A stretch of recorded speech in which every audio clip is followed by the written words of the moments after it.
tell you the truth.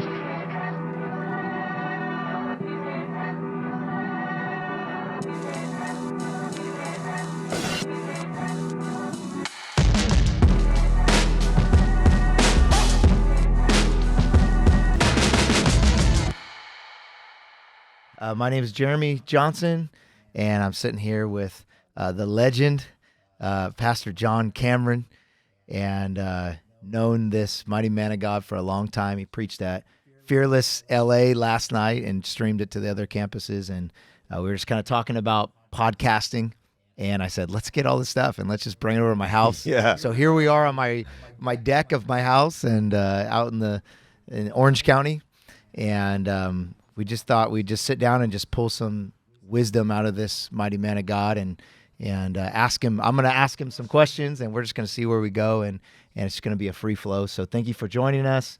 Thank you for being a part of this. Pastor John, do you want to say hi? Well, hi everybody, and especially to you, Jeremy. Thanks so much for all that you do, man. We just love you, and I honor you. Your church is truly amazing. I just honestly feel like every pastor in the world needs to do a lap of Fearless. Just see it, take it in, just experience the wonder of what God is doing. Your church is literally unique. I've never seen another church like it. It's one of my favorite places to be in all the world. I think I could just attend your church and be so happy. Oh man, that would be. I'd be nervous. Just to hang out with the people that are John there. on the front row. I'd sit in the 10th row, but like the people are incredible, and you and Christy are just such a dynamic couple. So really honored to be with you and love every moment. Yesterday was a true delight. There's such a move of God happening in your church right now. Yeah, I mean, I didn't even finish the altar call. I just let people know that I was going to ask them to lift their hand, and then instantly, we had 20 hands up, and I was kind of like, oh well, I just better do the altar call now, rather than explain it anymore. Wow. That's how hungry people are to respond to Jesus in your environment, and that's just an amazing thing. So thank you.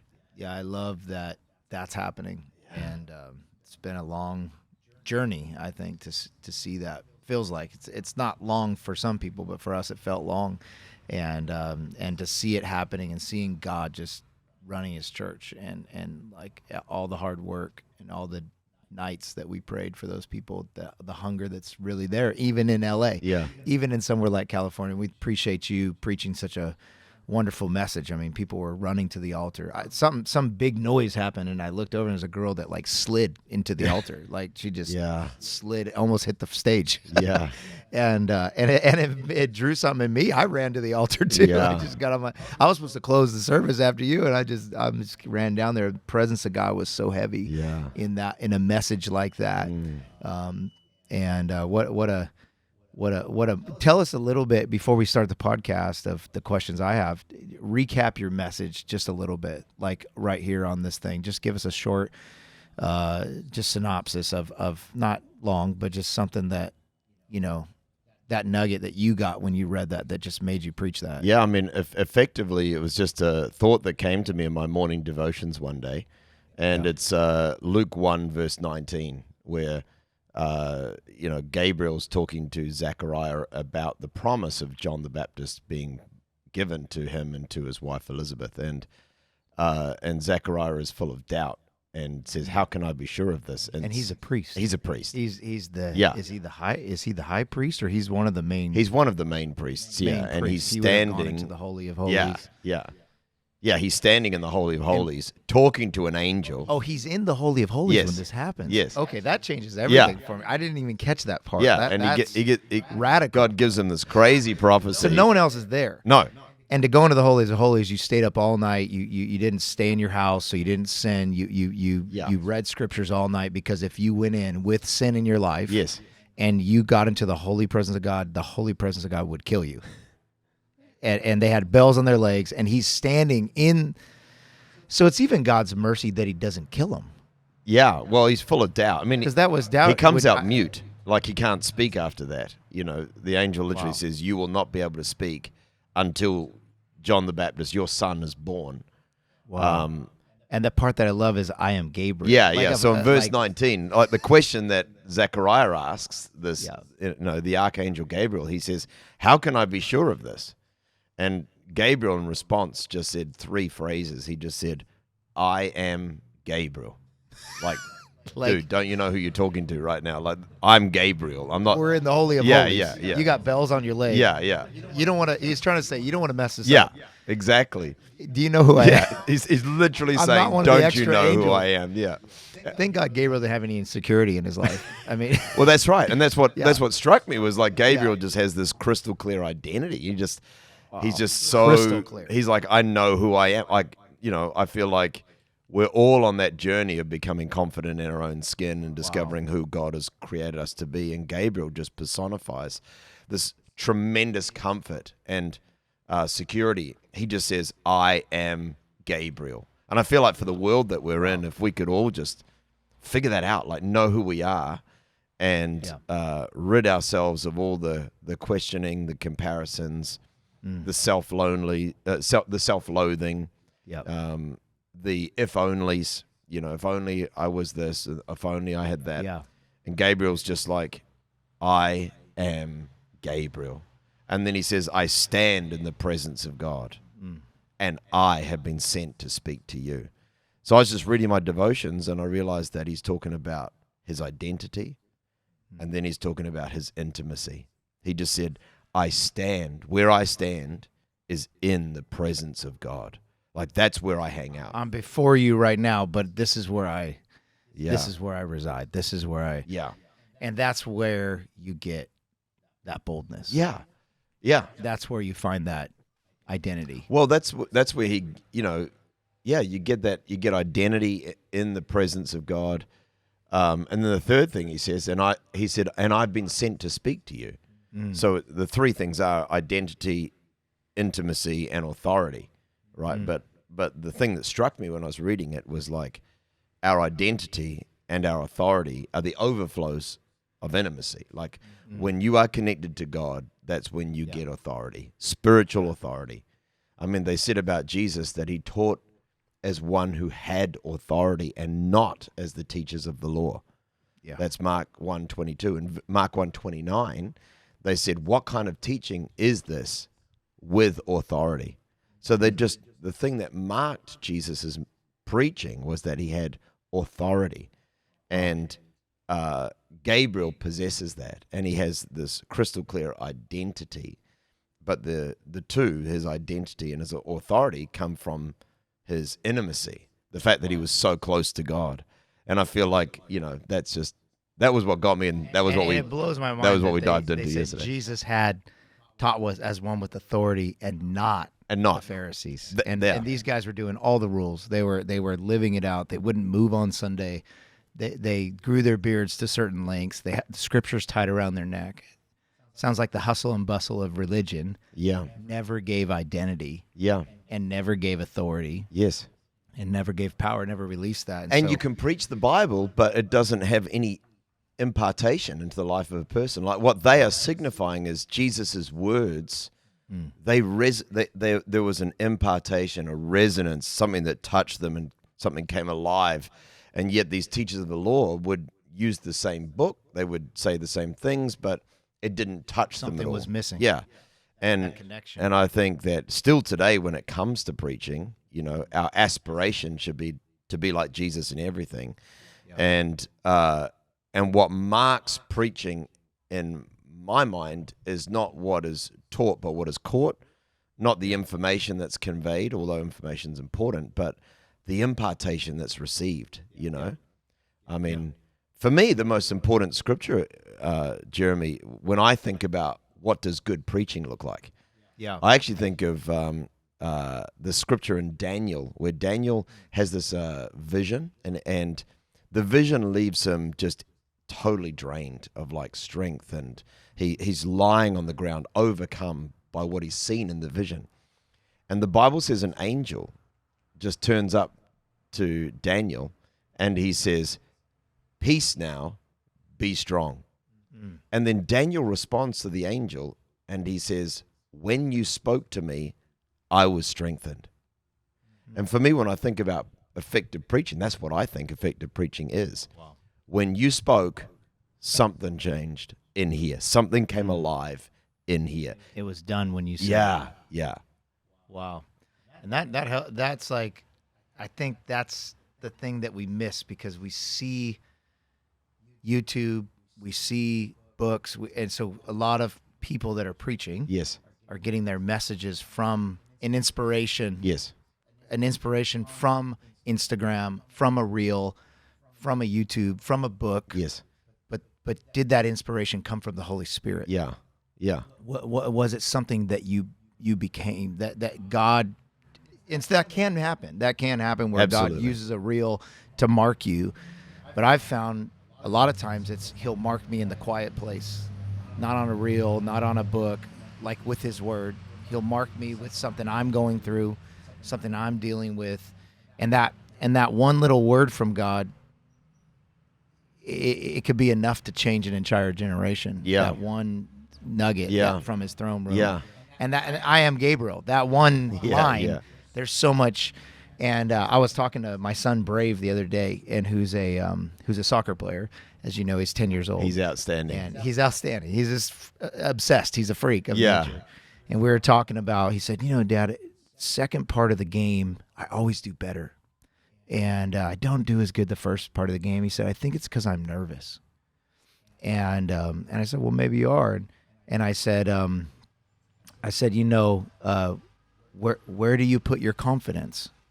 Where do you get your confidence in the second half? And he goes, well, I just kind of say, well, I did that bad now. I might as well just let go, and I can't do any worse. And I said, what if at the beginning of the game, you put your confidence in God, that you made this, I'm doing this for God, and it doesn't matter how it washes out, but I'm going to give my all for God. Love it. And you Love put your it. fear in the Lord. Yeah. And I said, Brave, at church with all our guys, we call that Godfidence. And I think that's the word, right? Because confidence, it's like a con act. Right. We're con artists. We're getting up the energy, getting up the self-worth, looking in the mirror, telling ourselves we're great. Yeah. But that results usually in pride or insecurity. Yes. But that Godfidence is what Gabriel had. Yes. I'm in the presence of God. Yes. Yes. He sent me. And I think you said the word authority, and I was thinking in those three things, it was call as well. Because his call he was the one called upon by God. I've been sent. To go. I've been sent. Yeah. So it was authority in the call. Yeah. And I think this whole generation that is in front of us, and most of my life, I've been looking for the call. Yeah. But the call is found in the quiet place. Yes, it is. At His feet. It's found in that identity, and I always thought this about identity, Pastor, is that identity is like a jewel. What do you think about this? One of my friends gave me this. He had a vision about me, and he gave me this dream he had. Yeah. And I said, I seen you. He said, I seen you in a field digging fiercely in this field, just digging. And one day you found something. And he said you pulled it up and it was dirty and it was covered and stuff, but then you began to clean it off and you discovered this jewel in this field. And he said, I don't know what that means, but ask the Lord, I'm just like, and I felt like what God said to me is I was looking for my identity, and it came through digging deep into the heart of God. And there was this jewel that I found, but the jewel wasn't made when I found it. It was discovered. And so I don't believe identity can be formed. I believe it has to be discovered. Right. And so the jewel was always there. Yeah. It just was covered. It was hiding. It was buried. And so I found that about myself in Christ, that my identity is found in Him. So it's already complete in Him. And I think that might be what's missing from a generation of them knowing their identity, is that you don't grow in your identity. Your identity is revealed to you as you're in His presence.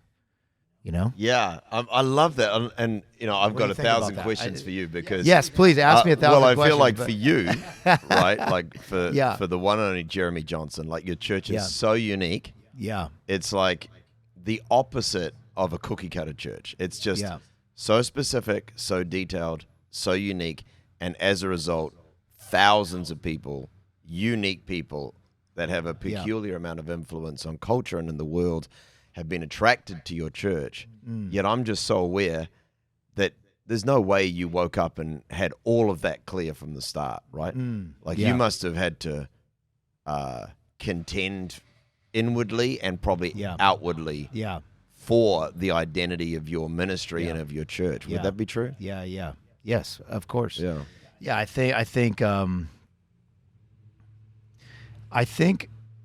it was a contending to break off all those things that I picked up that weren't who he called me to be. Yeah.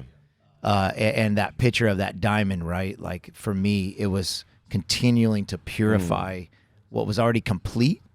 Like who I am today was already who God had made me to be, but in the fear of man, in the fear of fitting in the fear of, oh, you can't do it that way, or whatever lies I bought into, it would cover a lot of me, right? And there was even some days where we went to a church that we didn't like.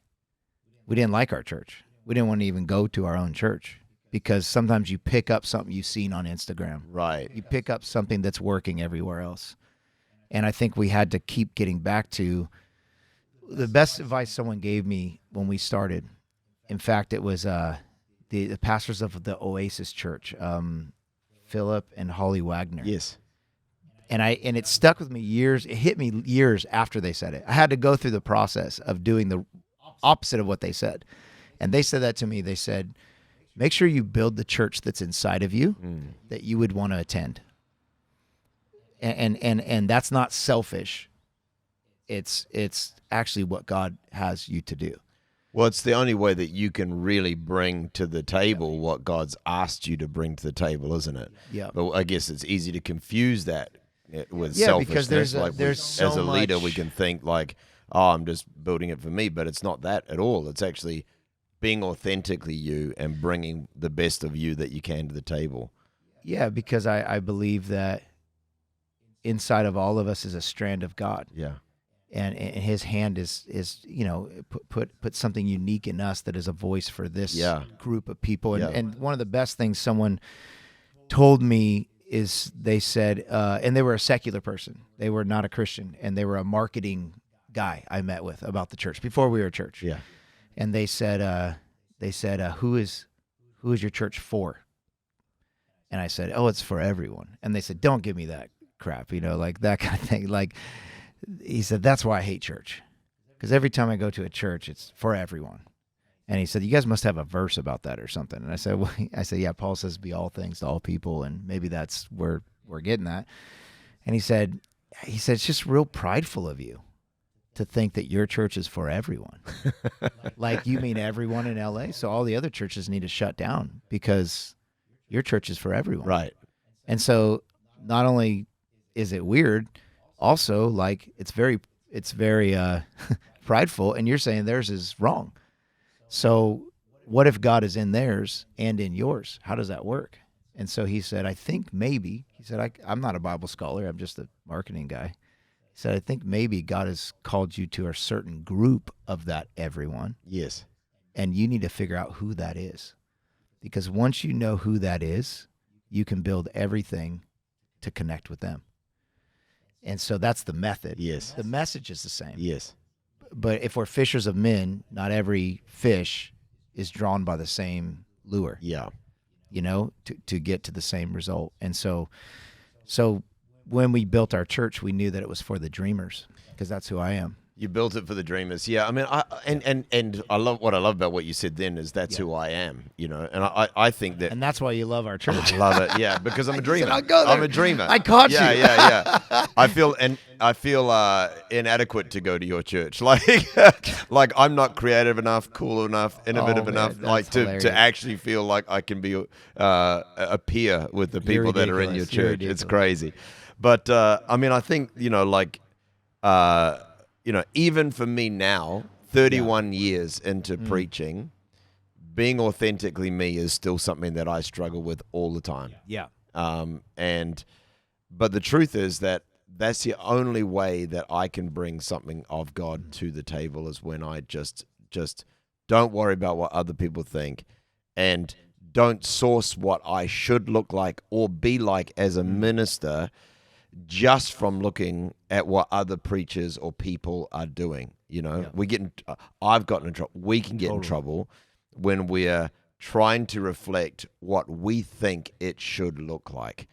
Now, I do think that you need enough people around you that if you get off kilter, someone's there to challenge you and say, bro, you're getting off, track right now. Someone's got to bring you back. The message has changed. Yeah. Or this method is scaring people away. Exactly. Or this is not the right timing for this method. Yeah. I think that's sometimes what I've been guilty of is getting too far ahead where people can't make that jump. Right. The worship's too edgy. Yes. So we got to go back a little bit to connect them. If we're going to pull them forward, we got to meet them where they're at. Yeah. And I think you are so good at that, so good at meeting people where they're at, but pulling them, that pioneering spirit in you. I mean, it was your church that I saw and said, I think I could pastor a church like this. I think if it was like this, not that the church that I was in was bad. I just felt like, I'll be a youth pastor. I like that. Yeah. That's what I could be authentically me in. Yeah. But when I saw a church that still could be youthful and not youthy and have that youthful spirit, but be a pioneering church like yours, it really awakened something in me. Anyways, you're such a great leader, Pastor John. Our church is only here because of men like you. And you being a major one of those men, not meaning like thousands of men, like on a handful of people that have affected me and Christy's life the way you and Jillian and your whole family and even your brother and just all of it has our life, and even your financial sacrifice to our church in the beginning. I don't know if you remember that, but I'm sure you remember that. That was a large sum of money that you gave us. Oh, no, it's like the greatest seed I've ever sown. And so that must be kind of cool then, I guess, thinking about it that way, that it was a seed that you believed in, a crazy guy that was meeting in a warehouse with 20 plus, maybe 20 people. And you may not know in the story, we were in a warehouse praying, and that's all we had. And we didn't even know where the church would be. Yes. We were in Orange County praying, where will you put us, God? Because we had started the church in a coffee shop, and God said, I didn't tell you to start yet. What are you doing? And so, I don't know if you know that. I didn't know that, no. So we were on the beach, 7 people, bonfires, and we outgrew the beach. They kicked us off the beach. We went to a coffee shop, and all we knew was mega church, like big church. I'm not saying that in a negative way. I love the mega church. Yeah, but you came from a large. We came from a big church, so we had ushers. We had a choir song in the coffee shop. Not a choir, but we were trying to do it like what we knew. And we're in the coffee shop. God spoke to me, said, I didn't tell you to start church. You just did, because everywhere I go, people were saying, when are you going to start? And I didn't have the guts to say, God hasn't told me yet. Wow. I just wanted to give an answer to man, so I started thinking you're just supposed to start. Yeah. And God said, I didn't tell you to start. I want you to stop, and I want you just to pray. And so then when you came and visited us, we had gotten that warehouse, and we just were using it to pray in on Tuesday nights. And we would pray, and on Sundays we just played soccer together. We were just hanging out, enjoying each other's company, going to visit a church together. Right. But we were there in that room praying, and we were praying for who the people were. Right. Because that guy had given me that word about you're called to a particular people, and we were trying to figure out who that was before we started. And you came to our little building, and you sowed that seed. And with that money, we were able to buy our sound system that we still, I think, have today. Well, I had a ball that night, man, just being with you in that warehouse with all of the, just the fledgling crew. There's something so exciting about anything that is in the beginning stages. I've always just been I'm drawn to that, Well, you're a church planner. Yeah. I'm drawn to the pioneer, the dreamer, the guy who's out there, Tell us a little bit about that, because you had the ability, I believe, to see in what was 30 people what is now. Like, I don't believe you were just trying to build up our faith. You really saw what you experienced yesterday then, and so many couldn't in my life. And like, that was a very apparent moment at the people that actually had faith that were surrounding me, and the people that just were excited because of what they already saw. But you saw where we were, and you had this faith to believe that we would be where we're at today. Tell us about that. I think that there's part of me that just doesn't understand why I can see that. Like, like I think that's true of me. Like, I do think I look at things that are small and I never see something that'll stay small unless there is a critical flaw to it. But if I see a leader with a dream in their heart, if I see a group of people committed to something, if I see a spark of a vision and energy around it, I always see the possibilities of God.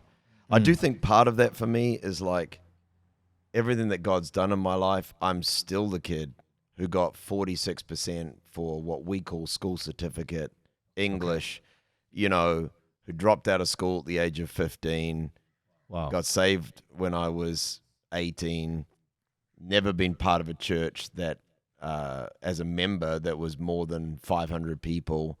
So everything that I've done has always been bigger than I thought I would ever do. So I guess I do look at other people and just think, oh man, there's so much potential here. Is it sometimes you see what you saw in yourself in them? Absolutely. At times? Is that where you, because Yeah. I know you don't just throw those words around when you were with us back then to everyone. Yeah. There was something that you saw, and I think so many are maybe spiritual fathers out there that are like, I don't even know how to do that, but you did that for us without even maybe thinking about it, or you felt called to it. How can you help some of those guys out there that maybe see that in some young person, but they don't know what to do with that? I think we have to choose what we focus on as leaders, and I think if we focus on the shortcomings of people, normally the reason why we want to focus on the shortcomings of people is our own personal insecurities. So we feel insecure, and so then we want to keep people kind of in their place, and we utilize their flaws to keep them in their place. Wow. I don't want to be that leader, and I don't think any leader should be that leader. I think what we should do is we should breathe on any seed of potential, any giftedness, any spark in any person, and just believe that it'll come to life. Yeah. Come all the way to the top, be everything that God wants it to be in that person's life. And the truth is that, we can deal with flaws along the way, you know? Like, whenever I feel the need to bring any correction to anybody, what I always do is I firstly just ask myself, what has God called that person to do? Because if I can't see their potential, I'm not really Can't speak to it. Yeah, you don't want to be correcting anybody just because you want them to feel bad. But if you can come alongside any person and say, man, there's a call of God in your life, and it is accelerating at a great rate. Yeah. Here's something I just think you need to think about. Faithful of the wounds of a friend. But, when you come alongside a person and just see flaws in them, you're just holding everything back. Yeah. And, I remember before I ever pioneered a church, August 2002, I was at Pastor Phil Pringle's church at the time. And I was invited to speak at their youth ministry on a Friday night. And to be honest, I did a pretty bad job. It was not one of my greatest sermons. But I got off the pulpit, and what had impressed me with the whole night was, here's this youth group. And it was like everybody could sing, everybody could dance, everybody was a gifted musician. Like, everything about this youth group was just so dense with talent. Like, it had so much talent. And I remember thinking to myself, how can one church have so much talent? Like, it's not fair. Spread this out across the whole body of Christ. Like, this is just selfish. It's the first time you had seen this kind of. They're just selfish to hoard all of this talent in one church. But I hopped off the pulpit, and the meeting concluded, and somebody came up to me and they said, you know what, when you said that in your sermon, it really touched me. And then they went away, and 3 more people were lined up behind them, and they shared, I love the way you did that. I love that thought. And immediately, I did not do my best sermon that night, but they made me feel like I actually did a pretty darn good job. And then I watched, and the worship leader had the same amount of feedback happening. Dancers were having people encouraging them. And I realized that when you have a spirit in a church that identifies the potential of people and literally just encourages that out of them, that it lifts everything higher. And so that there's a spirit of encouragement, and then I think there's also a gift of faith. to see what God could do beyond the limits. And when those two things work together, then amazing things can take place. Yeah. And you never have people that don't want to be around you because they're like, when I get around you, I feel like the better version of me. But that's what you were doing yesterday. Yeah. Like every person you introduced me to at Fearless, you were like, this is Bob. Bob, basically the sun shines out of Bob, you know? And it's not for you, you know, it's not that we're not dealing with the other side somewhere else, but in public and the biggest thing you can shout about their life, you're looking for that God factor. And you genuinely believe it. And so it calls something out of that person, you know, and the culture of the church. Yeah, they kind of stand up straighter. Yeah. And like, exactly. I feel a little better about myself. Yeah, the world's a tough My place, pastor man. believes it. Yeah. Yeah, it is. Yeah. People should feel encouraged coming to church. Exactly. They if not, we're in the wrong business, and they should feel encouraged around us and their speech. But I've truly felt like that around you. I think people forget that pastors need that as well, younger pastors, and so it's so powerful. It's great for my team to tell me they love me and stuff like that. But when another pastor says, I believe in the call of God in your life, and that pastor's doing something of significance, it makes you go, wow, maybe they see something I don't see. And maybe there is something there. Maybe that small thing in my heart that I do believe that actually could come to pass. And you were that for me and Christy. And we appreciate you. You need to say that you showed up. You preached to our 20 people, you know, and the night before you would have been with 20,000, you know, like you didn't care. You just cared about us and what we cared about. Just as I love people that don't just love my kids when they're 18. Yeah. They love my kids when they're young and they can't give back to them and they can't do anything famous. That's how you were for our church. And I appreciate that in you. I have a whole bunch of questions I want to get to. Okay. Because you have so much wisdom to offer. And that's why I wanted to do this podcast, because you're stepping into a season of helping consult churches and building a whole platform. And we've talked about that. And you're kind of in a moment to be able to do that. And with some spare time to pour into some guys and build his bride. Yeah. And a love for his bride. And so I want to just pull some of these out. Like we're sitting here getting consulted with you and learning from you. What do you think, Pastor John, is the state of the church in this era that we're in? Where is it at right now?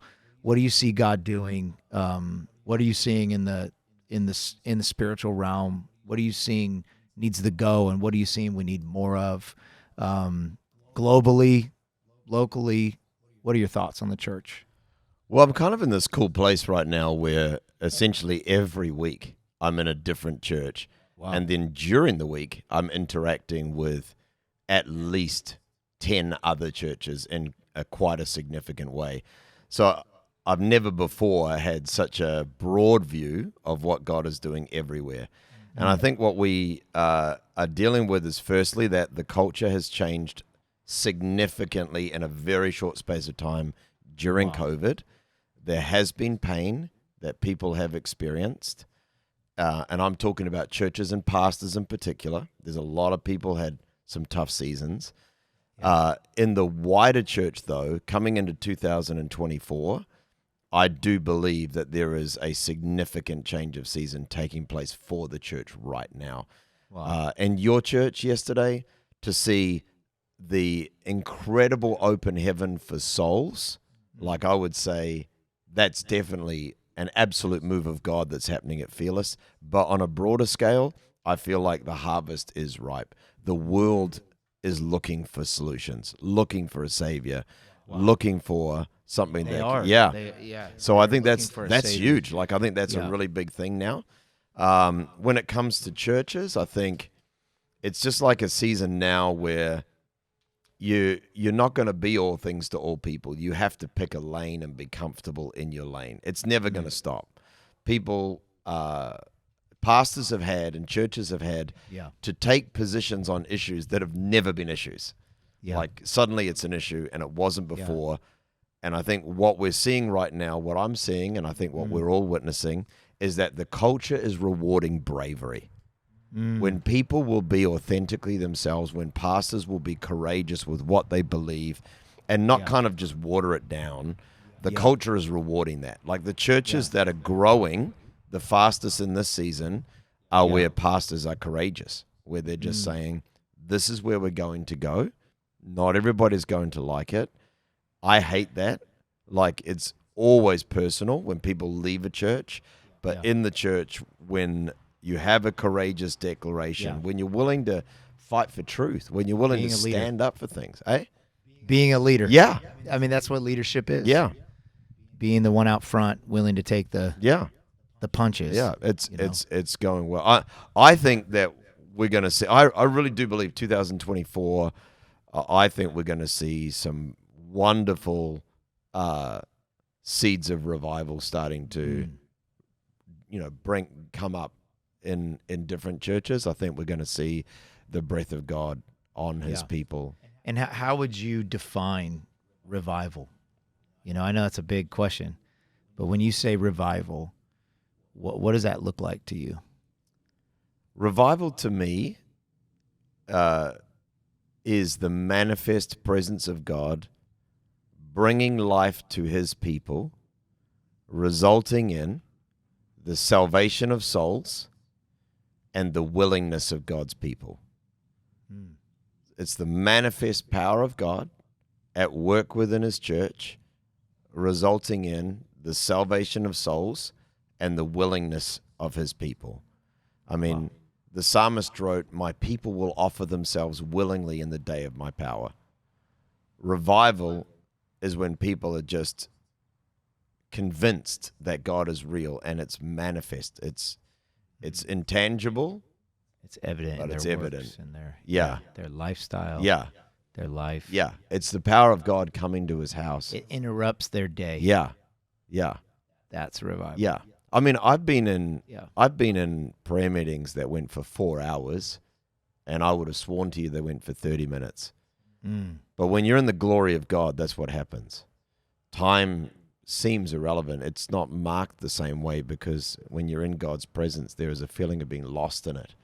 And when the glory of God is in church, you know it. Yeah. When the Spirit of God is drawing near. And a lost soul knows it.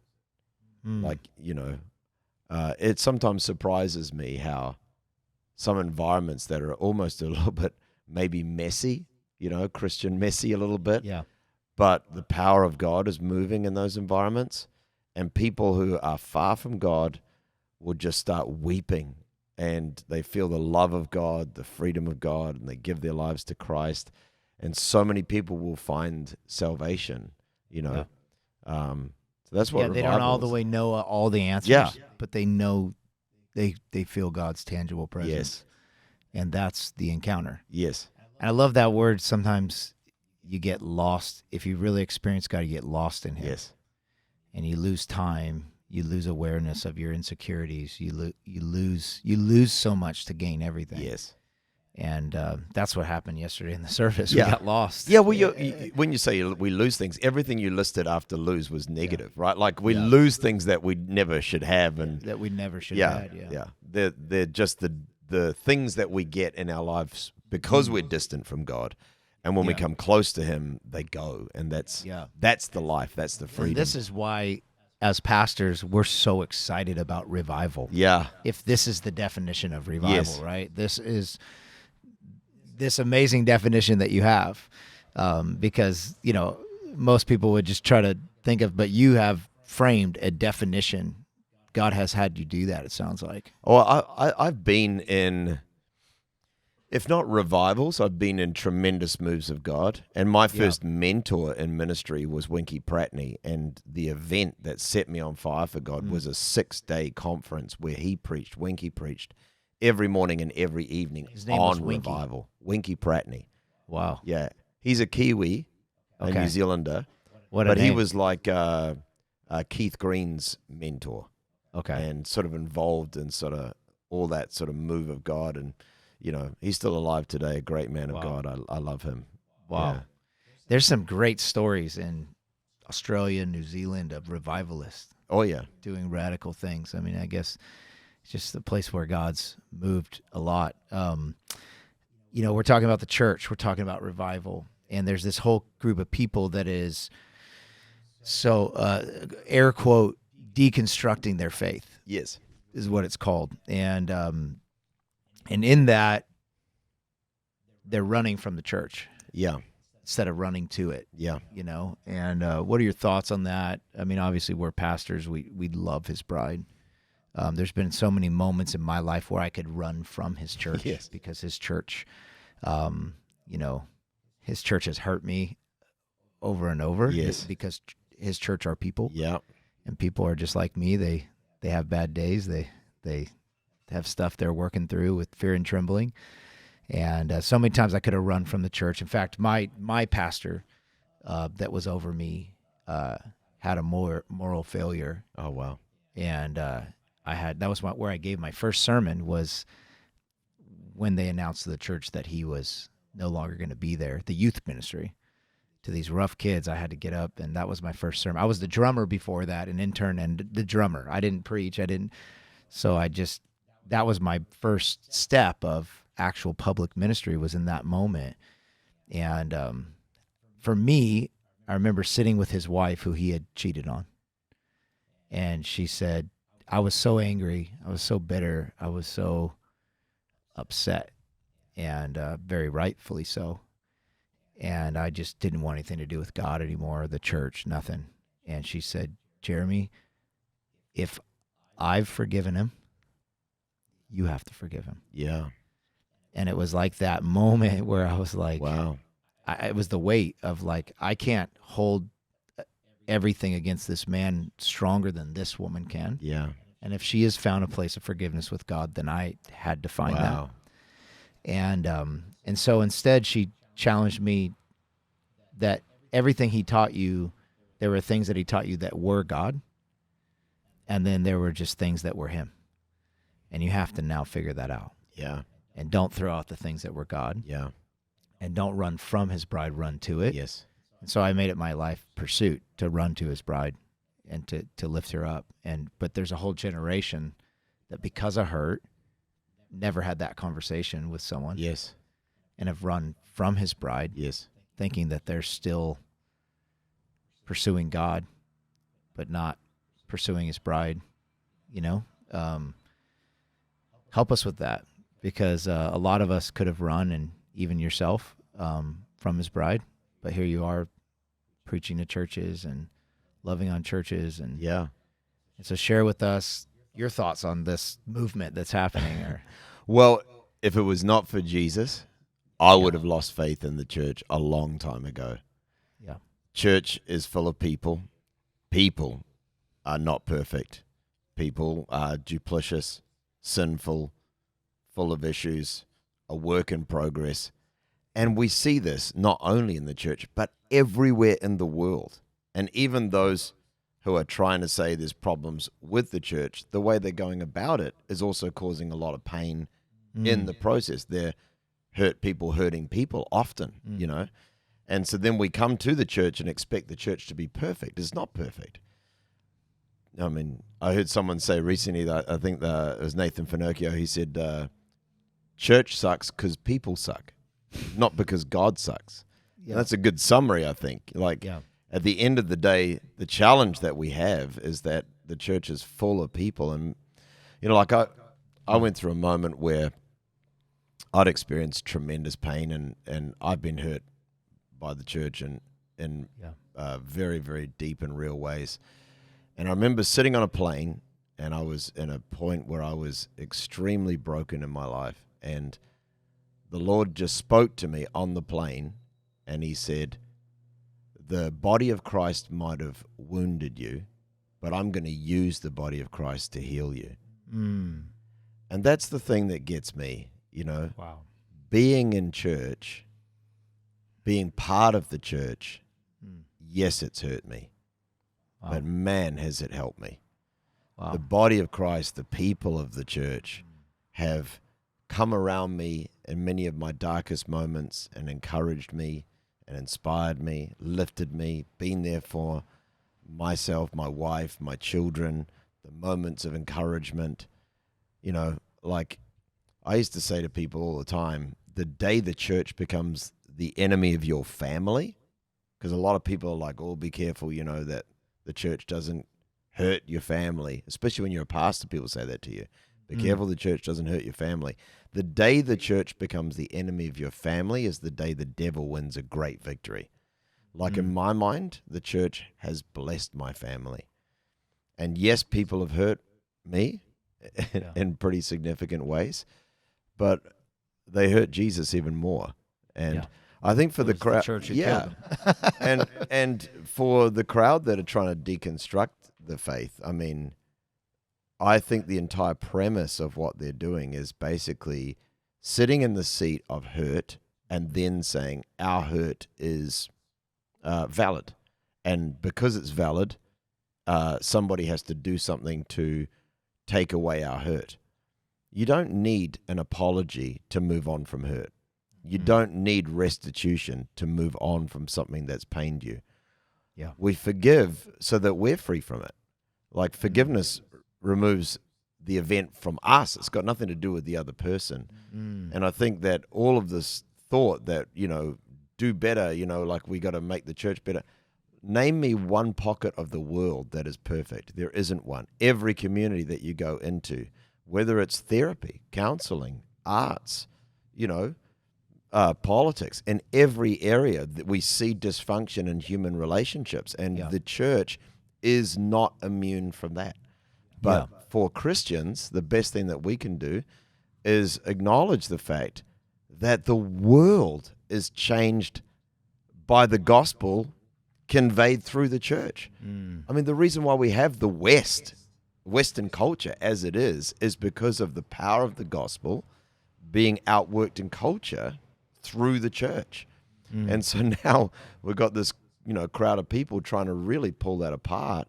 And I think to our own peril, I think we're going to rue the day that we let, the notion that people have been hurt by church be a valid reason for us to then pull the church down.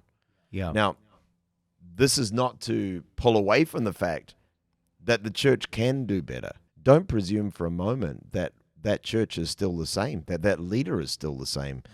Because isn't it crazy that God uses us as he works on us? Yeah. And 100%. So there should be a growth process. There should be a requirement that we're getting better and more Christ-like. And so in that sense, yes, we could all do better. But to pull the whole thing down because you had an imperfect experience, imperfect moment, we're throwing the baby out with the bathwater when we do that. I think we're in great danger when we do that. Yeah, 100%. I mean, if you judge any leader in their embryonic stage, you won't see what you want. Yeah. And so I think God chooses us while we're the shepherd boy. Yes. And we're not asking for it, but it's God throws you in the ring. Yes. And it has you learn on the job. Yeah. And you make a lot of mistakes in that, and just like a child, because he's a father, and I think so many people say, well, church is not like family. You say it's a family. It's not. Well, I don't know any family that's perfect. Yeah. Our families are perfect for the picture. Yeah. But how many pictures did it take to get to that perfect picture, and how many filters did it take? Yeah, exactly. So you'll want to look at it. And it's there's cheap shots out there now, right? Like now because we've got social media and reels and YouTube and all that, we've got these cheap shots being leveled at pastors and at the church. Like I was watching this, I guess it's called a meme, I don't know, but the guy's making these joke videos about being a bodyguard in a church and how the senior pastor needs X, Y, and Z. Yeah. But I was reading my Bible this morning, Jeremy, and Mark, it's about like Mark 3, Mark 4, Jesus tells his disciples, he literally says to them, I want you to have a small boat ready because there's so many people, they may crush me.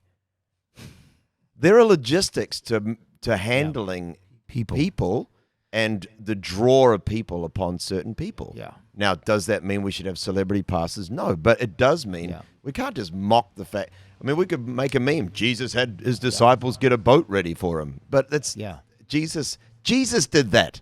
Yeah. And he's motivated by perfect love. And so I think we just got to be careful with this stuff, Yeah, and I think, the Bible talks about crass joking. Yeah. And really that word means to rip the flesh off your brother. Oh. And I feel like there's a group of people that it's, sometimes they say a joke isn't really a joke. There's hurt there. Yeah. And I think a lot of these Christian meme accounts Yes. get a lot of attention because it is funny. Yeah. And it's okay to laugh at ourselves. Yeah. But we're probably not leading more people to Jesus that way. Yeah. And displaying more honor. And it just bugs me. I unfollow those accounts all the time because it does bug me. Because I don't think it's Jesus. I don't think it's Jesus for us to rip each other down. And, for me, I don't like personally myself calling out other pastors and or other leaders that, hey, I have enough stuff to work out on myself. Yeah. And enough things I got to work through at my church. Yes. And it's kind of this new age of like, I'm going to tell everybody where they, I'm going to make fun of and meme and then also, this need to judge everyone else. Yeah. I mean, I was hanging out with this pastor last year, and we're just chatting after a service, and he was like, he's in his maybe like late 60s, mid to late 60s. And he dropped this thing on me, and I haven't stopped thinking about it. He said, John, only fathers in the faith can accurately measure things. And I was like, what do you mean by that? And he said, well, when you're starting out in life and in ministry, you tend to think that every problem you encounter is a 10. But as you go through the journey of life and you've encountered a whole bunch of challenges, you get to this point where you realize, you know what? It feels like a 10 because it's the first time I've faced it. But actually, it's a 3. So if you're in touch with a father in the faith, they're going to accurately help you to understand how significant the problem is that you're facing right now. They can measure things right, and you only get that through life experience. Okay, social media, nobody's listening to fathers. There are no father. Well, like one out of every 1,000 accounts is a father. Is a father. Or a mother. Yeah. I'm not being, Unless gender you go on specific. Facebook. Yeah, exactly. You We've might got see. some 25-year-old, 32, I got hurt by this one or whatever, or they're just making some kind of Can't sarcastic measure. video, and the whole spirit of their sarcasm is actually just to pull things down. And then they get this megaphone. And I think that we've just got to be so careful that we don't become like, the Solomon's successor who didn't want to listen to the old men. He wanted to listen to the young men, and he caused himself a lot of pain in the process. I would rather, get my life counsel from people that got some, life experience. Yeah. And, Some tread on the tires. yeah, exactly. Some They know what the heck they're talking miles. about. Yeah. They're proven through the test of time. Yeah. Yeah. Yeah. Yeah, that's the enemy just wants to rip down our fathers and I think in every sarcasm there's often offense. Yes.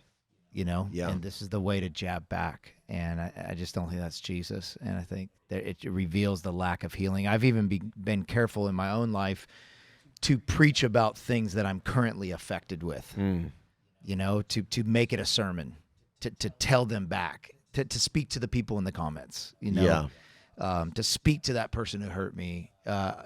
God began to speak to me about waiting to, not that I didn't need to preach about some of those things and set the stage right, but that I needed to wait till I was healed, till I was not bleeding anymore, because it just came off wrong. And since then, I've waited on things so you can't feel that disdain, that sarcasm, which is really that hurt in my help. Yeah. I'm trying to help you, but I'm really actually stabbing you with this surgeon's knife. Yeah. And I think some of those people may have something to say, but it's because they're speaking while they're bleeding. Yeah. Instead of being healed. Yeah. And maybe there is a gift of humor there. Yeah. And it is funny, but you can feel, I think what you're feeling is you can feel that offense that's also there. Yeah. And then it's not funny anymore. No. No. And it doesn't help us. Yeah. Like it doesn't help our cause. It doesn't heal the pain that is in them. I mean, the Bible talks about covering each other. Yeah. The more, it talks about the body. It says with your body, you certain parts don't need any honor and certain parts don't need any cover, but other parts do. Yeah. And it talks about covering the body, like covering each other, not exposing each other in the way that I feel like is going on. I think the Lord will expose things, and then we try to take up his job and expose everyone. Yeah. And really it ends up exposing us. Yeah. Yeah. Through it. But I love that. I love your take on that. And I think there's a whole group that is coming back to the church. Yes. It's coming back to his bride and going, man, I don't want to throw the baby out with the bathwater. Nothing's perfect, including me. Yeah. And I'm here to see it again. And we're seeing that at our church. And I can tell the people that are going through that. Yeah. I can tell the people that are like looking at me like, you're not going to hurt me too. Are you? I could tell the distance. Yeah. I always just challenge them like, guys, this is why God says that we'll flourish when we're planted in his house. Yes. Not potted. Yes. In his house. Yes. On the table we have a potted plant, and that plant will never grow to its full potential staying in the pot. Yeah. But it's safe in the pot. Yeah. But it won't grow. And so I always just challenge our church, you're going to have to put your roots in the manure with me. Yes. You're going to have to put your roots together, and we're going to have to dig down for water together. And there's something beautiful about that, Yes. about us testing God's love on each other. Like that's where we really find real relationship and real intimacy, even in a marriage. You find that it's through the test of time. Now you've been married for, I wrote it down here so I don't forget. I think it was 27 years. 27 years. 27 and a half. 27 and a half. And a half. Yeah. Don't forget that half. 27 and a half years, you've been married to the same woman, to one woman, and you say this, and the same woman for 27 and a half years. And you said to our church, this is what you said, I've been married for 27 and a half years, same woman, one woman, and that's even with us sometimes having to be gone from each other. Yeah. About 100 days a year at the most. Yeah. And we still love each other, and when I call her, she is the voice of chocolate. That's right. And we challenge you to say white chocolate because, but she's the voice of chocolate in your life. Yeah. And tell us about your wife. Tell us about your family. Tell us about what's the secret to married for 27 and a half years. And you still love each other. And you're not just saying that from a stage. You know that you guys you've become one. You believe in her. She believes in you, and you're able to allow each other to be fully in your call. Yes. And not selfishly saying, I need you here right now, or I need you, like selfishly giving each other to the nations of people. Yeah. Talk to us about that. Yeah, I mean, so my wife's name is Jillian, and I mean, honestly, like, we have a marriage that just brings me daily joy. Like, I love my wife, and she is definitely not just my wife, my best friend, my lover, my most trusted advisor, the closest person to me in all the world. I talk to her on the phone, no matter where I am on the planet, at least once a day. Normally, 3 to 5 times a day, we will be in communication wherever I am. I love her. Our marriage has had very, very difficult seasons at moments. This might be overstating it, but we've definitely had difficult seasons. Yeah. And no marriage is perfect at every moment. We've had to work on it. We've had to develop it. I think what does help our marriage is how we found each other. Like, we found each other in church. We were both radically on fire for God, independent of one another. I'd made a decision. I didn't want to go out with a girl unless she really challenged me by the way she lived to be more committed to Jesus. And I will never forget just meeting Jillian, being so attracted to her physically, like she's just so beautiful, loved her personality. And then one day I turned up to pick her up from her house unannounced, and she was just praying with worship music on in their family room, and I could see her through the window, and I just thought, this is the woman for me. She scared me with her love and her devotion for God, and I just thought, that's a woman I want to be in my life. And then after we've been dating for a while, I'll never forget saying, Lord, is she the one?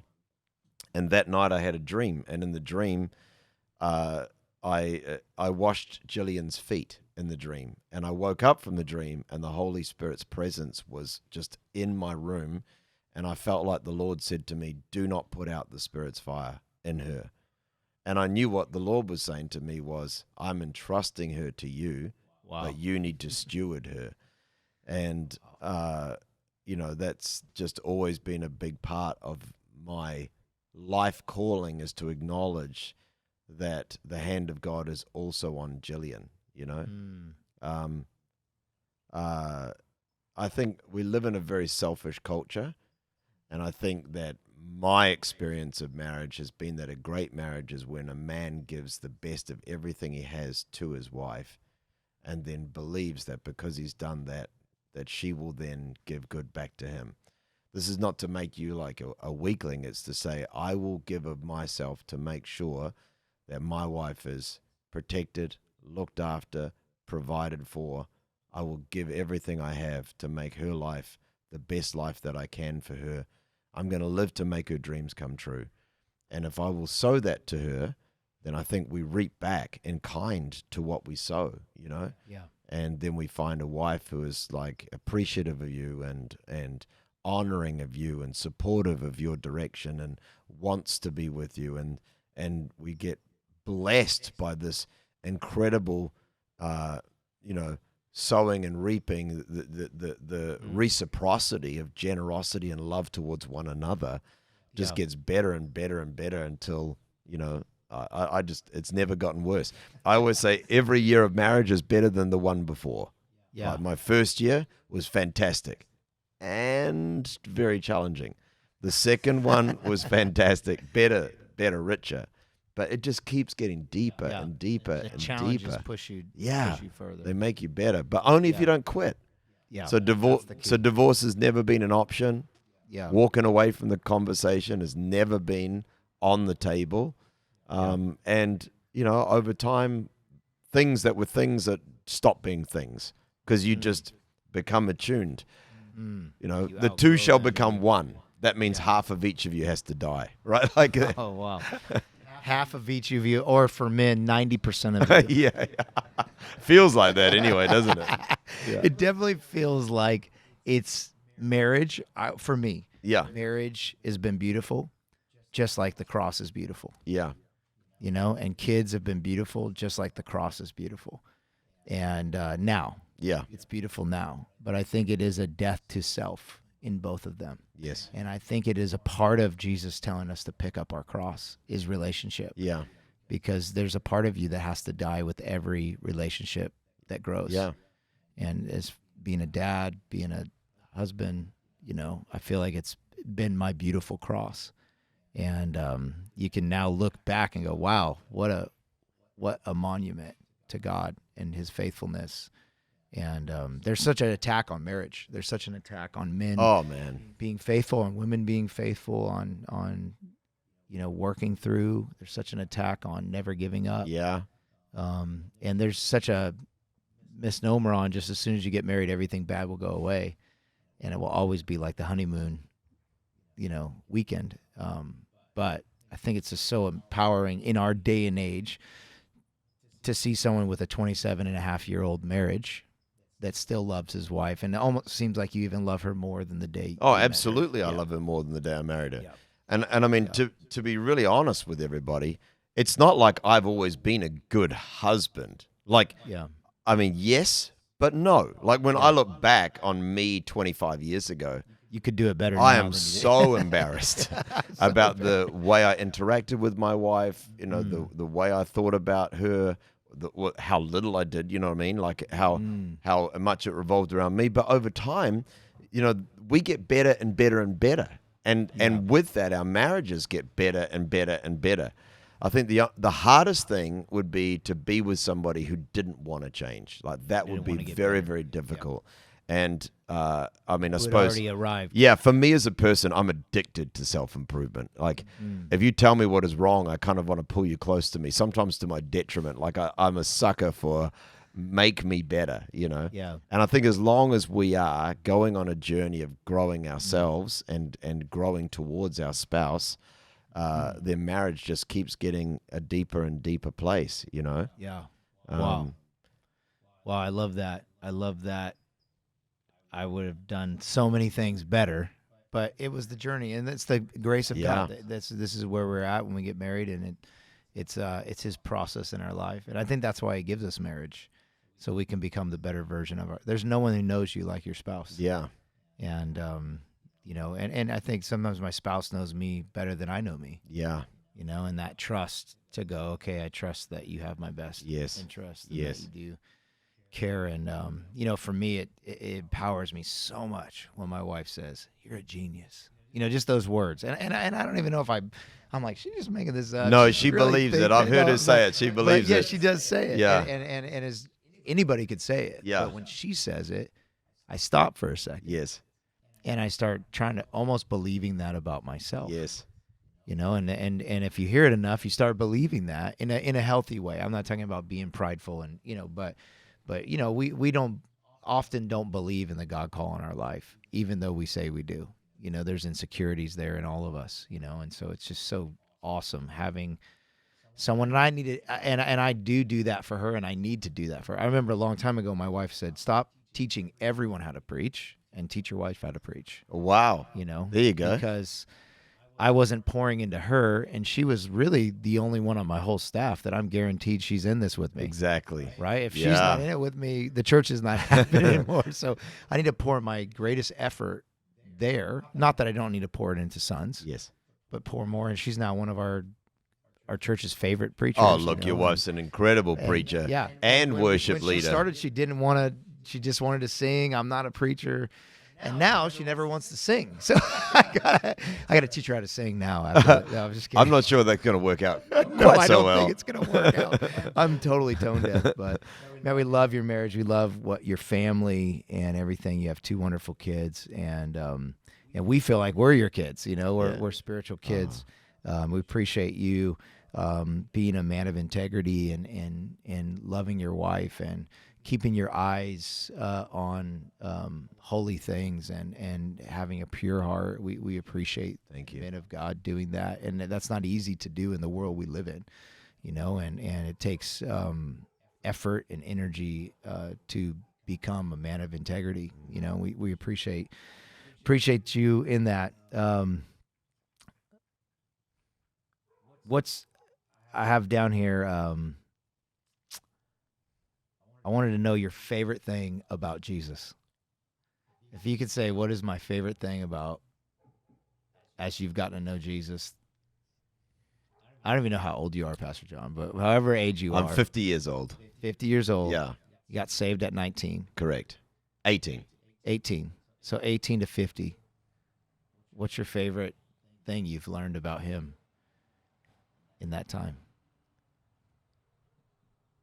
Man, that's a really hard question to narrow down to one thing. I know. I'm going to give you one, and 3 points. And let's just say it's one of my favorites. Okay. Yeah. Something that just stands out to you when I say it. Yeah, and I feel like this compulsion to make sure that the first thing I say is like, I don't know. Amazing. His saving grace, like. You know what? What's the top thing that just comes right out of your spirit? Yeah, I mean, I think probably the most alive thing in my heart right now in terms of, the love of Jesus towards me is that he never stops believing in me. Just never stops seeing what is good in me. I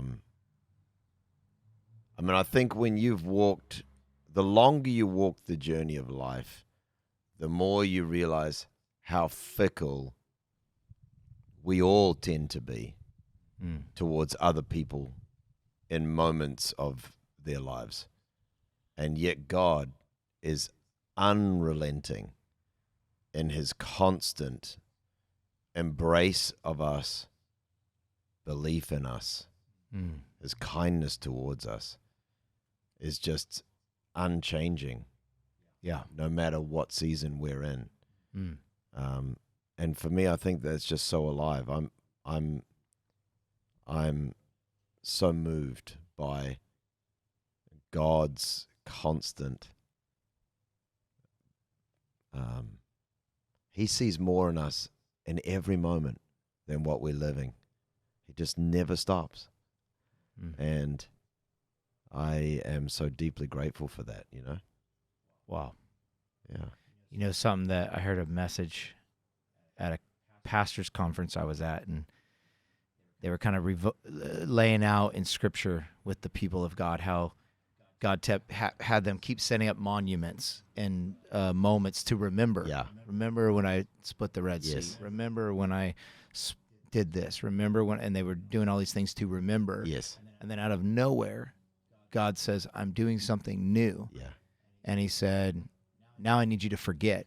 Forget the former things, yeah. Forget the former things. So it was almost like he was saying, I know I've been asking you to remember, but I need you to forget so you can actually look to the new thing I'm going to do that's so much even bigger than the former. Yeah. But if you remember the former, you're going to not even have capacity for what. Yeah. And I think so many times that's my struggle in life is not that I don't remember, because I remember the moments where God did something that I literally seen the heavens rip open, and I never felt God that way, or never seen a move of God in my past. Yeah. And sometimes it robs me from believing for that. You know, and I started going, I want something like that now. Yeah. Yeah. Like even conference. Oh, man, I remember Ammo Conference and what God did in my Ammo Conference and your conference, and I want something like that just now. And God's like, no, I'm actually not doing that at all. I need you to forget that. Right. And I don't know why I just brought that up. No, it's true though. I think it's like, you know, we're trying to wrestle with like what is the next thing that God is going to do, and we're looking at what's come before what us. He's already done to measure that. Yeah. And I think sometimes I had never seen that in the Word where God actually says, remember, forget. Yeah. Yeah. Because you keep looking, you're like the dog looking for the squirrel, squirrel. And you know, it's like, there's where God was. And you can't focus on what he's doing actually something really special. Yes. And it's new. It does not look like what you thought was so great. It's totally new. Yeah.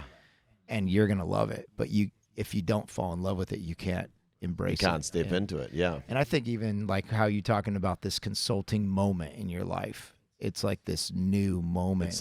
Coaching is what I call it. Yeah. And I just thought like, it's just so special. It's just so special because of the situation you've been placed in. Yep. And we don't have to talk long about that, but I'm just saying because of the situation you've been placed in at 50 years old, you have this moment of time to do something you would never even thought of doing at 50 years old. Yeah. For a generation that desperately needs it, because most people aren't doing what you're thinking about doing until they're 80. And they're just retired. They have nothing. And then what they have is semi-outdated to the current of what's happening now. Yes. So I just felt this last night when I was thinking about you. It's like almost God has allowed what has happened in your life to position you at 50 years old to birth something new that no one else can even have the capacity to do. And you would have never had the capacity to do because you were so busy. Yes. And God has given you that opportunity. And I as a young man, I'm not a young man, I'm 44, but as a guy in it, it's like having someone that actually has what you're dreaming of doing for young guys is like life to them. Yeah, and it's life to me as well. I mean, like I call what I'm doing now coaching because I guess I'm a founder. Like I pioneered a church. I built it from the ground up. It became a large church with many locations. And along the way, John had to change so much. And I'm a radically different person to the one who started something 20 years ago. And along the way, the church broke on multiple occasions. And then from the inside out, I had to rebuild the church for it to become better and healthy and keep growing and be a blessing to people on multiple occasions.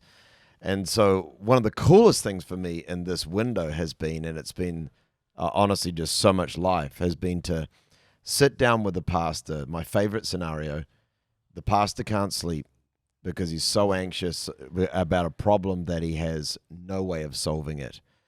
Yet I've already navigated that problem, 5 years ago, 10 years ago.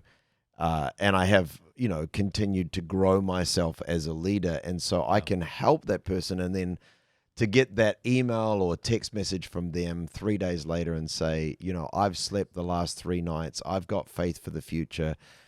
2 months later, to get the text from the pastor who's like, I haven't thought about quitting in 3 weeks.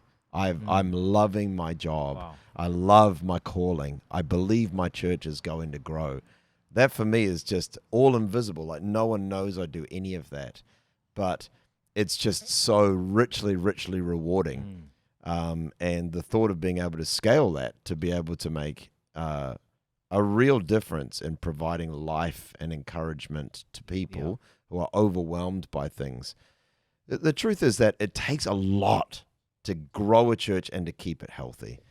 Yeah. We got into ministry. We got into ministry normally because you pastor a church because you love Jesus, you are good with people generally, and you enjoy the environment of church services. Normally, you enjoy preaching and teaching as well. Yeah.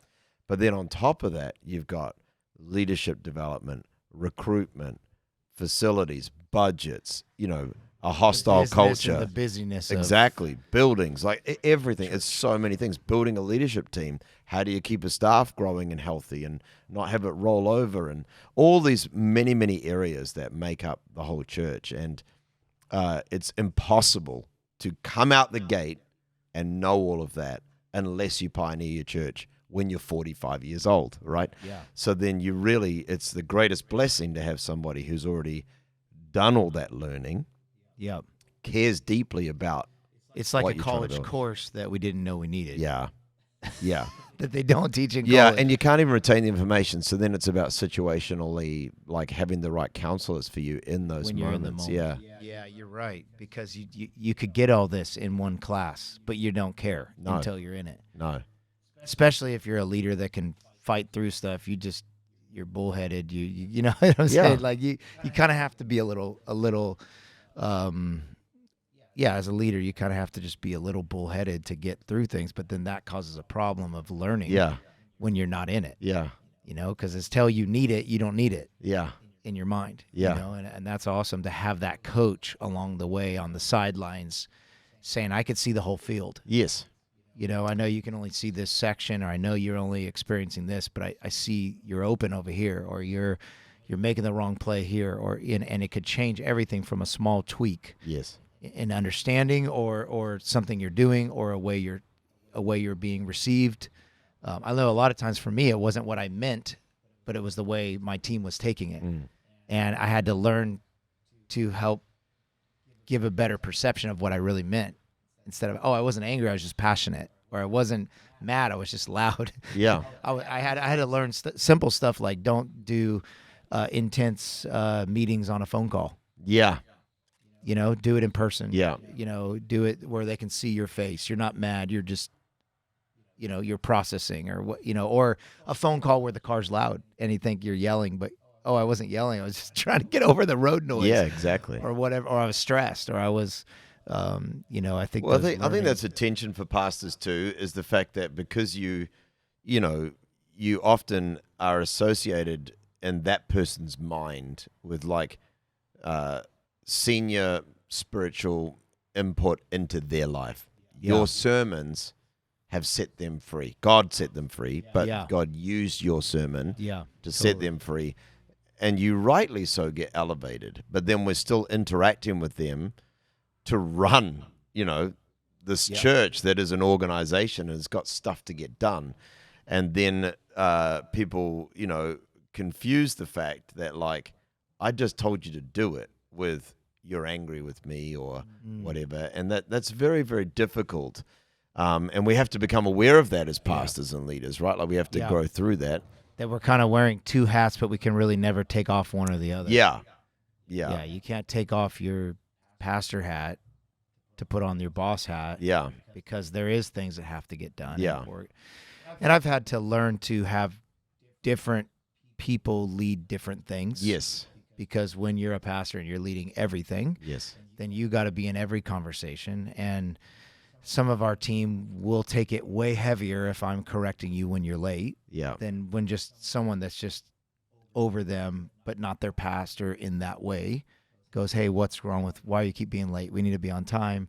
It's just such a heavier foot Yeah. when you're like a spiritual father and Yeah. you don't even mean it heavy. You just, your feet are heavy. Yeah. And that's a position of honor that they give. But you got to know that, you got to know that weight that you carry, which is what I had to learn. Yeah. Because I think we don't see ourselves like that, right? No. we just know us for us, and we're just getting things done. Yeah. And we're pioneers. Yeah. So we're just making, Yeah. So I love that. That's a learning curve for all of us. It's good to hear that. Yeah. I mean, I think the best thing any pastor can do is to build a team.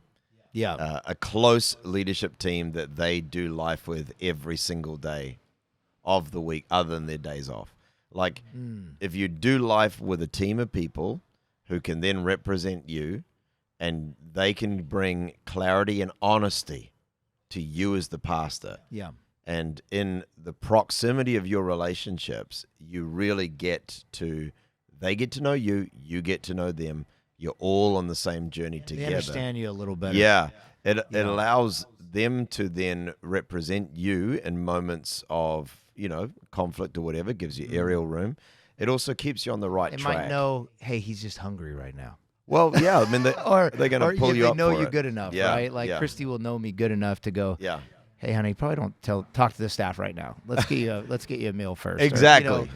Yeah, that love and care for you, knowing that you're a human. yeah, And I think I've found, Pastor John, that I don't just befriend my team.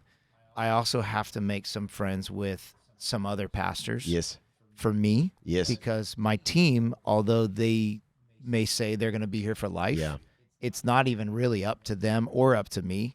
Sometimes God moves you on yeah, for the health of the church or the health of the person Yeah. or whatever. Yeah. And so there was a season where I only made friends of my team yeah, because, and I think it's good to make friends of your team. yes, But I only had friends of my team.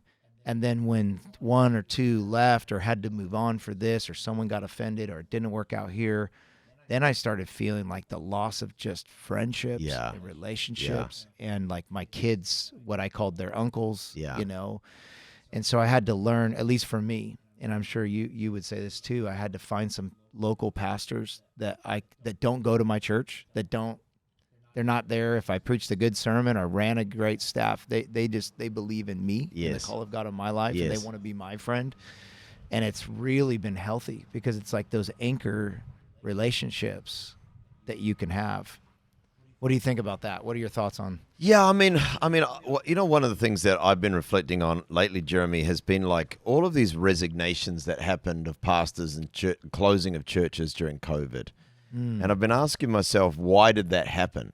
And I think one of the reasons was because in the isolation of COVID, pastors weren't able to connect with other pastors in the same way. And I mean, I know we get on Zooms, but there is so much power in like being in one of those pastors' gatherings just for a day, 24 hours, even a laughter. night.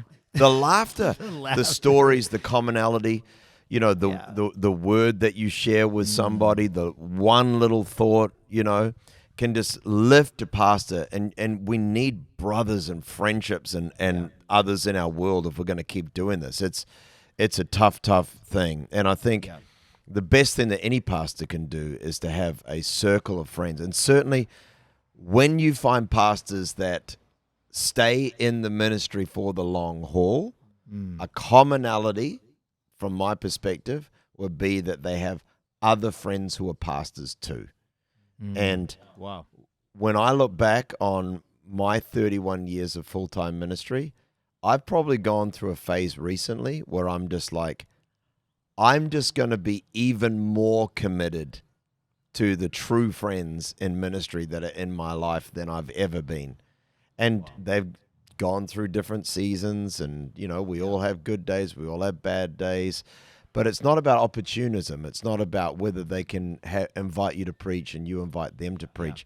It's just about doing life with other people who get what you're going through Yeah. and can walk with you through the journey of your life.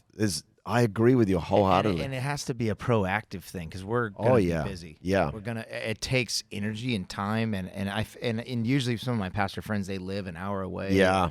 So we're meeting halfway. Yeah. But I've just found in this last season of my life right here, this season I'm in, not the last season, but the season I'm in, I've found there's so much life in that because I feel like they care how big Sunday was, like if God moved, but they don't care. Yeah. You know, like they care, but they don't care. Like they don't care if it's 1,000 or 20, but they do care if it's 1,000 or 20. But there's not that care like our relationship's going to change, or Yeah. they're going to look down on me, or I didn't do good enough, or it's just a life-giving relationship. Yeah. And I've really found joy in that, and to be that for somebody else too. Yes. I've really found joy in that. Yeah. That if I preach good or bad, they're not leaving my church. No. Are leaving my life. That's the exactly. thing. Because we have people. A lot of people leave your life. It's very yeah. painful. It's the one of the hardest I parts. don't think anybody understand. You No. can't understand that till you're in it. Is that so many people leave your life and you don't have any say in it. Yeah. Like I can't leave people's lives. Yeah. It's like a weird relationship, like a marriage that's one-sided. Like I can't back down on this commitment. Well, do you know what the Apostle Paul wrote? But everyone else can. Yeah. The Apostle Paul wrote this. This is like a verbatim. It's stressing me out thinking about it. No, this is a verbatim quote. He said. Yeah. He said the more he basically says, the more I love you, the less I am loved. That's what it means to be a pastor. Wow. The more love that's in your heart for people, the more you expose yourself to not being reciprocally loved by the people you love. It's what we talk about when we say Christ gave his life for the church, and the call to ministry is to give your life for the cause of the church, is to experience that very real ongoing life trauma of I love you and you no longer love me. And I think that we can deal with it ourselves. Yeah.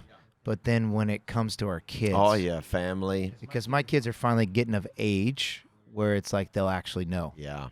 You know, when they were younger, it's like, oh, Uncle Bob, he's in another state. Yeah. But he's not in another state. He's just like offended Yeah. and Yeah. talking bad about your dad and Yeah. made up things and stuff. But I can't say that.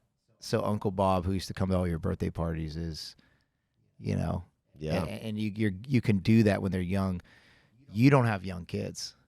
So how have you as a pastor navigated, because that doesn't end, and I know seasons you've gone through, it's tough, Yeah. right? So how have you helped your kids not hate the church that they love? Yeah, I mean, you know, I count myself tremendously blessed, right? Because parenting gives you no guarantees. But both my children are planted in the local church. They're there every single Sunday. Wow. They worship with abandon. They tithe. They serve. They're on board. They're growing in their faith. They read their Bibles cover to cover. And our family has experienced tremendous personal pain in the context of the church. Yeah. And I remember one night in a season where we were experiencing very real pain. Just gathering my family, like Jillian, me, and our two kids, and then just sitting down and saying, right, guys, you know, we're being hurt right now. There's a lot of things that's causing pain for our family right now. Yeah. But you know what? We're not going to let this make us bitter. We're going to forgive everybody. And I remember my son just going, we have to forgive everybody. We can't hang on to this. Like if we hang on to this will define us. If we forgive and we let it go, Wow. then we get to have a future. And just sat there with my kids and just said, we're just going to forgive. And I think that, you know, it's okay. It's okay for especially your children at a certain point to know that you're going through pain. It's just not okay for us to give way to the pain. It is good for a man to bear up in the face of struggle. It is good for you. If you falter in the day of trouble, the proverb says, how small is your strength? That there does need to be something in us that we just display. You have to be the leader of it. Yeah. You have to lead. My greatest you have to fear just say, that I'm not going to be able to lead in those moments because it is hurtful. Yeah. The pain of loving so deeply, giving people the ability to cut so greatly. Yeah. And you just I'm a ferocious protector of my family. Yes. To a default where I have to be careful at soccer games because God would name me a son of thunder. Yeah, right. Yeah. And and so I'm a ferocious protector of my family. And so, but I can't protect them from everything. No. And those are some things that we have to accept about loving people. Yes. Is that, people leave and people talk bad and people gossip and it's in all of us. The devil would sift us as wheat. And I just pray for strength in those moments. I think now in our season it feels like everything's going great. Yeah. But I always got one eye like, all right, Lord, on like, okay, everything's going great. Because and I don't want to get like that. I don't want to get jaded to think, when is something going to go bad? But when everything's going great, sometimes I'm thinking, God, when's something going to go bad? And then how I'm going to handle this? Me and Christy always, if we're talking about something, we try to like, okay, let's not talk about it. This thing that's healthy for us to talk about, it's not healthy for us to talk about it in front of our kids. Yeah.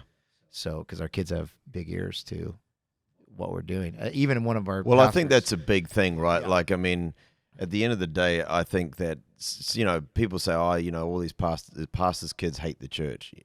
Well, I do think that sometimes pastors and their wives and their homes have undisciplined conversation. Yeah. We have never, ever let our kids hear the bad things we know about frustration. The church. Never. Yeah. In fact, it was a real... There's always something. Yeah, that you're frustrated by or working on. If you're both leading, it's like the office quickly comes home with you. Well, do you know what I've learned in the last few years of my life, Jeremy? 2 things that I've learned. Yep. I've learned, firstly, that self-pity is a wasted emotion. And I know I've always known that, but I've entertained it. And at this season of my life, I've learned it's a wasted emotion. It's just dead. I don't give it a moment in my life. I bounce back so fast from it, right? And I think that that's something that every pastor can do. And then the second thing that I've learned is that just because you experience, a feeling, it does not mean that you have to sit in that feeling. You can just say, I'm just not going to live in that, and not going to live in that. I'm going to choose to let that go. And instead, I'm going to choose gratitude and the good things that are around me and focus on the positive. And families have to do that. Like husbands and wives have to do that. And we have to, the Bible says in everything give thanks. In everything give thanks. Just a couple of years ago, I went through definitely the hardest year of my life. In my family, I don't think we've ever laughed more as a family than we did that year. And that sounds weird to say out loud, and people will probably judge me if they heard it, but I need you to understand, 3% of the time that we laughed did I feel like laughing. 97%, I did it anyway. But because we chose the right emotional direction, I do believe the Bible says a broken spirit dries the bones, but it also says laughter doeth good like medicine. And sometimes you just got to give your soul what it needs, even if you don't feel like it. And I think in pastoral environments, I see people who, just the narrative of what they allow to creep into their family, the mood of their homes becomes just heavy and somber. And, I'm not a gregarious person. I have no sanguine tendencies at all. I'm choleric with just a little bit of sanguine thrown in there to make me annoyingly perfectionist, so drivingly, wholly driven, and then perfectionist as well, which is not necessarily a nice combo. But when it comes to my family environment, I've just chosen to just make sure it's joy and life as much as I can, Yeah. And I've learned that through going through the crucible and realizing that how I conducted myself in that moment was going to define your family. Yeah. Yeah, that's good. I think people out there need to know that the same grace that you want for your life, that pastors need that same grace as well. Because we are people. Yeah. And I think so many people put pastors on a pedestal, and we need to understand the weight of our shoes. Yeah. But at the same time, we are just people. Yes. As well, working out our faith with fear and trembling. Give us grace. Give us the ability to grow into the shoes that we didn't ask for, that God gave us. Yeah.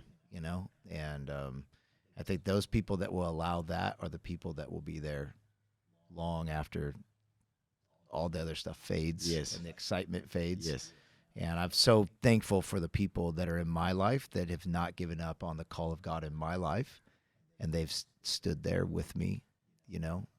I got a guy filming us right now that's been with me since he's been in junior high, and could have quit several times, but he did it. And it's those people that really give you life and hope for that Jesus is real. Yeah. Yeah. I love well, that. to end this, because we got so many questions I could go on here, but I know it's getting into the hour and a half probably range here. Tell us what you do for fun, and then also, why are you so passionate about being healthy? I just noticed that about you. As you're here, we're finding gyms. I mean, I'm passionate about it too, but I feel like we get along in that way of we're looking for what's the best water to drink. Not all water's equal, and the right glasses to wear when you're on the computer, and tech and gear and whatever we can do to just be the best version of ourselves, and having fun with that. Besides just preaching, you seem like you like to have things that you do that remind you're human. Tell us about that. What is that, that consuming factor? Because I know you don't do anything on accident. It's not by accident that you're like that. Yeah, What is that? Well, I mean, I love exercise, and I always have. I think because it just makes me feel so good, And I also am obsessed with health because I want to do the best that I can for God with the life that I have. And I just know that, what I do in the arena of health is going to determine how much I can do for God. I mean, I think the most abused scripture in the entire Bible is take, kill, and eat. Right? Shall I do that again because of the, that was the military going into action. Shall we do that bit again? Now entering into World War III. Yeah, exactly. I think I'm obsessed with health. The most abused scripture in the Bible. Yeah. The most abused scripture in the Bible, I truly believe, is take, kill, and eat. Okay. Where Christians have used that for... No, I didn't say I was going to agree with you. My whole lifetime. It's been used my whole lifetime to justify I can eat whatever I want. God is good with it. Pray for the fat to leave. Pray for the calories to diminish. Exactly. And it's just I've tried it. No. It doesn't work. I mean, I preached a message once literally called God is interested in what I eat. Because at the end of the day, your food is a seed and your health is the harvest.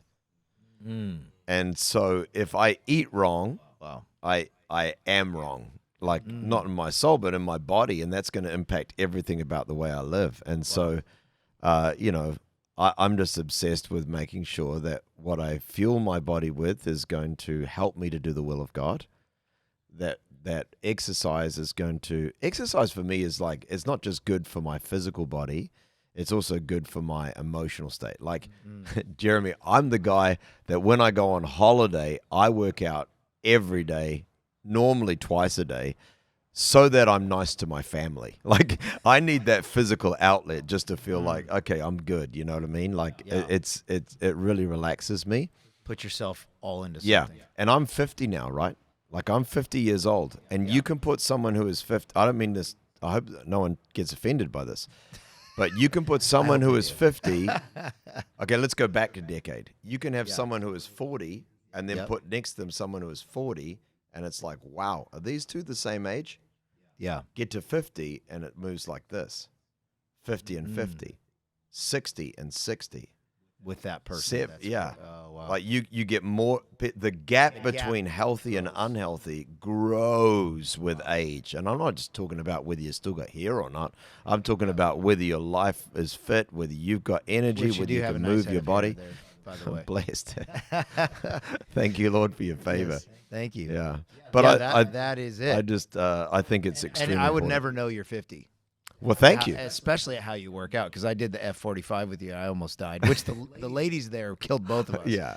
They do it every day. They do it every day. You know, we got our week-long membership while you're here. Yeah, yeah. And you know, I think there does need to be not an obsession, but an understanding that there are different kinds of fuel that you can put into you. And you told Brave yesterday, what you just ate is Ferrari fuel. Yeah. And that was such a good analogy. Yeah. Because you can't put normal fuel into a Ferrari. Yeah.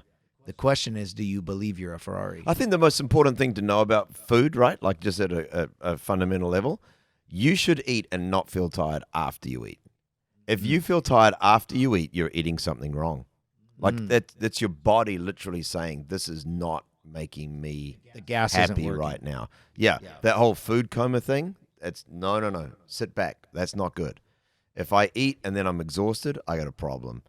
Ferrari fuel is the saying that I borrowed from John Bevere. That's John Bevere. Okay. He challenged me with this. We'll give him a shout out on because I was like, oh, John, eating healthy is expensive. And he goes, yes, it is. You know, like, but at the end of the day, are you a Ferrari or are you a beat up, rusty old bucket? Or if you're a rusty old bucket, then you'll put in the cheapest gas you can buy.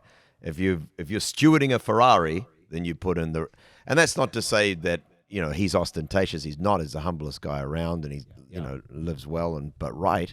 But he was challenging me that, what I put into me is going to determine what I can do for the Lord. And, we were together with John Bevere last week at a conference, and he announces he's 65 years old. It's like the guy's, under 10% body fat, fit as a fiddle, full of energy. I've watched him get off a long haul flight, no sleeping pills, get up the next day and preach just with so much energy, then go out and play 18 holes of golf. That's my model. Like that's where I want to be in life, is like fully mobile, able to move my body, not plagued by ills, full of energy. And, I'm not perfect on that journey, but I'm definitely trying to work my way there. Yeah. Yeah. And you can start any day. Any day. Like that, it doesn't have to be like, you don't have to beat yourself up anymore if you're watching this and you've been eating horrible, because it's very easy to do that. Yeah. And especially on the road. Yeah. I meet so many guys with so many problems in their health. And usually it takes a breakdown.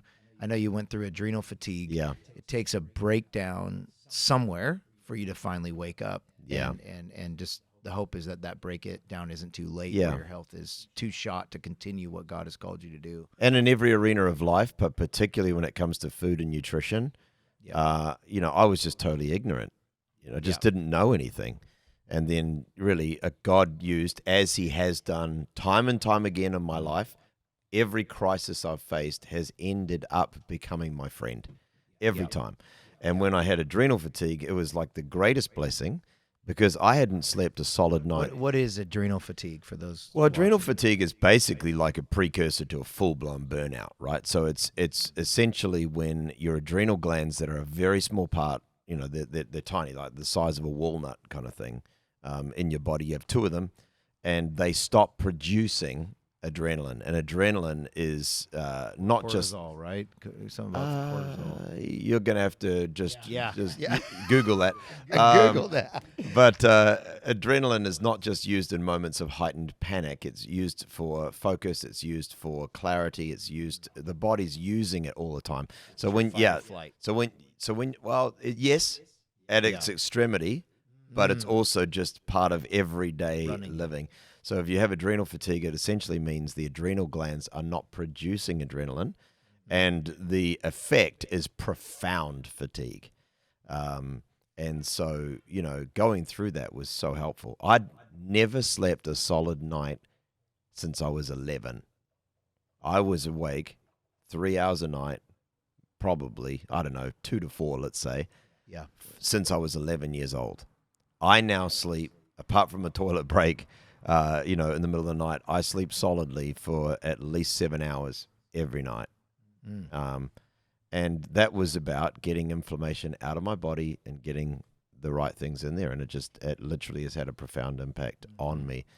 But what you don't know kills you, in every sphere of life. Ignorance is a threat to us. And, I think It's not bliss in this situation. No, ignorance is never bliss. You never want to be ignorant, Yeah. about anything other than, be ignorant of what is evil, be excellent as what is good. And again, we're coming back to that whole gossip and online chatter and all that. We're trying to educate people about what's evil, Unfollow some things. Unsubscribe. Yeah, unsubscribe, block in the Yeah. hide comments. Yeah. Focus your Just energy. report them for fun. Nothing will happen, but it just makes you. It will just happen to It you. makes you feel like you did something. You know you were. Yeah. Wow. And I went through that adrenal fatigue, and so that's so close to my heart of just like it can happen just because we're running and gunning. It could happen when you're going the right way for God. Yeah. But you forgot you were a person. Yes. You forgot you lived in a body. Yeah. You thought you were just a spirit, because your spirit does not need these things that your spirit doesn't eat food, like your body, your spirit. I mean, I don't know if your spirit needs rest 8 hours. It's your body that needs rest, and so we forget, because we're so passionate about our spirit, feeding our spirit, that we also live in a body, and it eventually breaks down. I think it crosses that line into your spirit, breaks down your spirit by breaking down your body. Yeah. It's pretty hard to overcome fear when your body's broken, and so anyways, that's powerful. And I think if you're watching out there, and there's so much information out there, that's the other hard part about it. Very hard.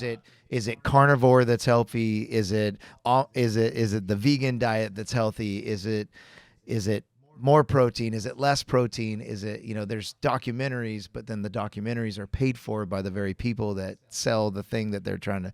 So it's a lot of confusion, but I think the best thing you said about all that is when you feel tired, you might be eating the wrong thing. Yeah. So you change it. It's a process of elimination. It could be different for every person. It is honestly. different for every person. Yeah. Yeah. And I'm still in that journey myself of figuring the right, we're in a fast right now, so I can reset everything and get back to, it's easy to work out. That's pretty straightforward. You can pick a program and see what works for you. But the food portion of it is always hard. But I think the biggest thing is the sleep.